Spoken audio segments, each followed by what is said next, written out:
बिस्मिल्लाहिर्रहमानिर्रहीम अस्सलाम वालेकुम नाज़रीन। मैं तो मेज़बान असगर गुजर, तुसीं वेख रहे हो गुजर टीवी आरफ वाला। हर रोज़ बेहतरीन ते अलग वोल्टेज जानवर लैके दोस्तों में हाज़र होई दा।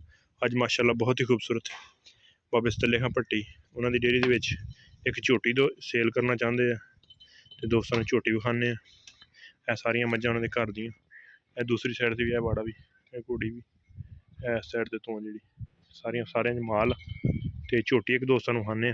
इनू जरा कड्डी झोटी नूं मुछ बग्गी आ, अखां सफैद चिट्टियां वा, थोड़ा जहा मत्था सफैद आ, तुन्नी कोल मन निशान है नहीं।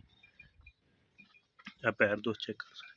ये हुण छिड़ जाना माल चराई ते शाम तक चराई ते रहना वा।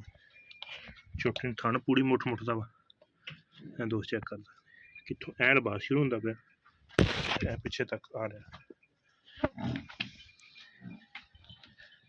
फिर विरल पूरी गेठ दी है, फुट चारे अगले पिछले च भी पिछले अगले च भी बोरी पाई फिर माशाल्लाह पट्टां दे बराबर आई है।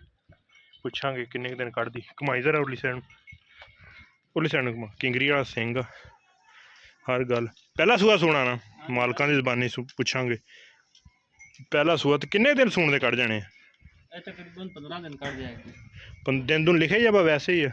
नहीं दिन नहीं लिखे, जोटा साडा खुला ही विच हुंदा है। हां विच झोटा खुले हुंदे विच दिन पक्की गल कन्फर्म कोई नहीं है। हां भी ये किन्ने दिन ज्यादा दिन भी 20 दिन भी लिया सकदी है। हां ले सकदी 20 दिन भी जा सकदी क्यों हल्की माई कच्ची है। सूण दे दिन चंगी कढ़ थन बरीक नहीं मोटा गुल कढ़दी पई है। मन चंगा पौड़ा चौड़ा पुट्ठा वा, खुड्डा खुला वा। पिछलियां माइयां चंगियां टाकां टूकां उठियां होइयां। खंड माई बड़ी बदर मोड़े चाचा उन्होंने मोड़ी सा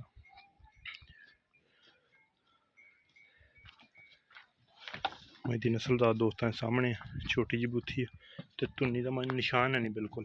लत्तां बिल्कुल मोटियां थम होंदे वह हल्दी बिल्कुल टरका कर रही है।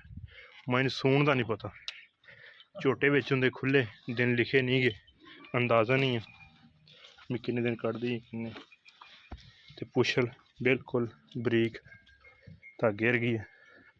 मैं सारियां चंगी तो इंशाल्लाह बाहर आउंदी फिरदी है मजीद सोहना तो चंगी माई बन जाना। टुरंदे जरा माई लम्मी चंगी है, धौन माई लम्मी सारी माई दस्सण की जरूरत नहीं। धुन्नी कोली का निशान है नहीं, डांगरी माई फुल चड्डा माई चंगा अग्गों बड़ा शुरू किया है। दोस्त चेक कर लें कई मझां सिर्फ पिछले पासे गंढ जी होंगी है, अगली साइड से नहीं। तो इस माई नूं अगली साइड से ही बड़ा वा, लेकिन नीली का जोड़ा जर्मन लिबास पक्का पट्टां दे विच सोहना खुड्डा किन्ना खुला वा। पहले झोटी साइड दियां टाकां किन्नियां खुलियां पूरी है मज किंगरी वाला सिंह मैं सोहना गोल अखां दोवें सफैद चिट्टियां। अच्छा सदाम इन्हें दिन कढ़ जाने को कन्फर्म कोई नहीं भी किन्ने दिन है? अंदाजा मुताबिक 15 दिन तक पक्के कढ़ जाने। ते ये केड़ी माई दी है? अच्छा एक ऐस माई दी है टोरी जरा ऐस माई दो चेक कर लेना ऐस माई दी है। ये माई किन्ना सूआ? मज है तकरीबन 7-8वें सूए ठीक हो गया। इस माई दी चोटी है पहला सूआ सोहना। अच्छा सदाम इहदा किन्ना मुल करदा जेड़ा बिल्कुल जायज़ जा जेड़ा लोकां कोल इत्थे मंगदा ते जां जेड़ी आपां वीडियो ते बेचनी है? मुल तो इहदा जी 5 लाख करने आ, बाकी कन्फर्म है ना जेड़ा इहदा 4 है। अच्छा डिमांड 5 लाख रुपया कर रहे हैं, कन्फर्म 4 कन्फर्म जिन्ने दी आपां बेचनी हो 4 लाख दी बेचनी। ठीक हो गया।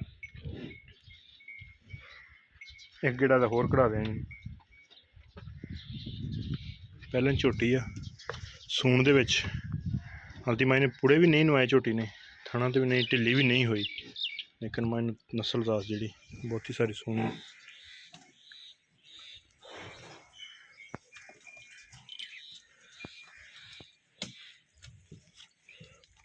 पर ठीक करो पुलिस एंड हो 4 लाख ये भी कोई हल्की फुल्की कमी पेशी दोस्त कोई भी आवे इंशाल्लाह करवा देंगे।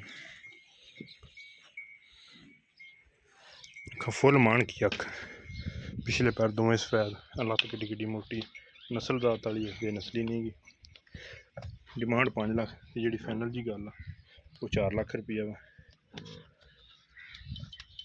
अगर वीडियो पसंद आती यार दोस्तों ने शेयर जरूर करनी, जिन्हें दोस्तों चैनल सब्सक्राइब किया है चैनल जरूर सब्सक्राइब करना, लगे बैल आइकन के बटन करना प्रेस। ताकि हर आने नवी वीडियो का नोटिफिकेशन बर वक्त दोस्तों मिल सके। एक अगली तो नवी बेहतरीन वीडियो फिर हाजिर होंगे। उस टाइम तक अपने मेज़बान असगर को जिंद इजाज़त। अल्लाह हाफ़िज़।